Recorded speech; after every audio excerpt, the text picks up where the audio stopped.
مسجد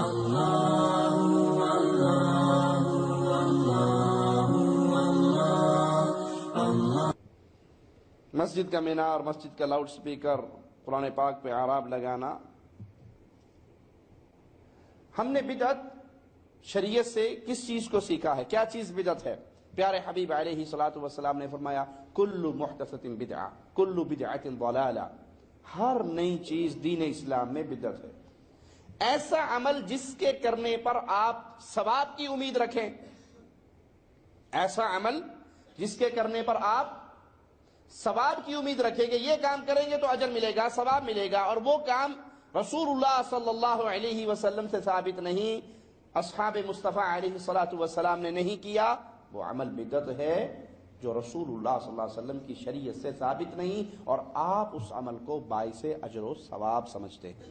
کچھ چیزیں ہیں ضروریات، یہ لاؤڈ سپیکر ضرورت ہے آواز کو آپ تک پہنچانے کی۔ آپ نے کبھی سنا کہ اگر لاؤڈ سپیکر میں نماز پڑھی جائے تو بغیر لاؤڈ سپیکر کے نماز سے 27 گنا زیادہ ثواب ملتا ہے؟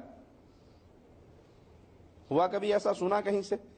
ایک امام بغیر سپیکر کے جماعت کروا رہا ہے، دوسری مسجد کا امام سپیکر میں قرآن پڑھ رہا ہے، تو سپیکر والے کے پیچھے اگر نماز پڑھو گے تو 27 گنا زیادہ اجر ملے گا۔ سنا؟ ضرورت ہے، اس کا اجر و ثواب اور نیکی اور گناہ سے کوئی تعلق، لیکن شب برات کو عبادت کرنا تو نیکی سمجھ کے کرتے ہیں نا، عید میلاد کا جلوس تو نیکی اور ثواب سمجھ کے کرتے ہیں، عرس پہ چادر چڑھانے جاتے ہو اسے ثواب سمجھ کے کرتے ہو۔ جس چیز کو ثواب سمجھ کے کیا جائے اور وہ رسول اللہ صلی اللہ علیہ وسلم کی حیات مبارکہ میں، آپ کی زندگی میں، آپ کے شریعت سے، آپ کے فرامین سے، آپ کے اصحاب سے ثابت نہیں ہے، اور آپ اس میں ثواب کی امید لگا کے بیٹھے ہو، یہ ثواب ہوتا تو رسول اللہ صحابہ کو سکھاتے صلی اللہ علیہ وسلم۔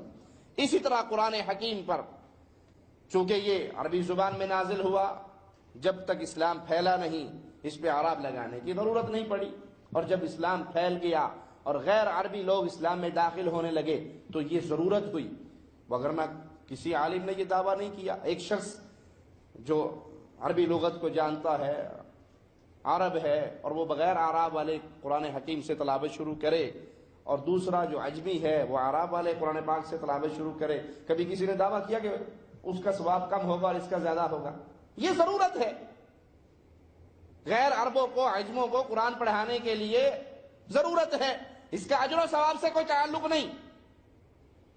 جہاں ہم بدعت کی بات کرتے ہیں وہ عمل جس پہ آپ ثواب کی امید رکھتے ہیں،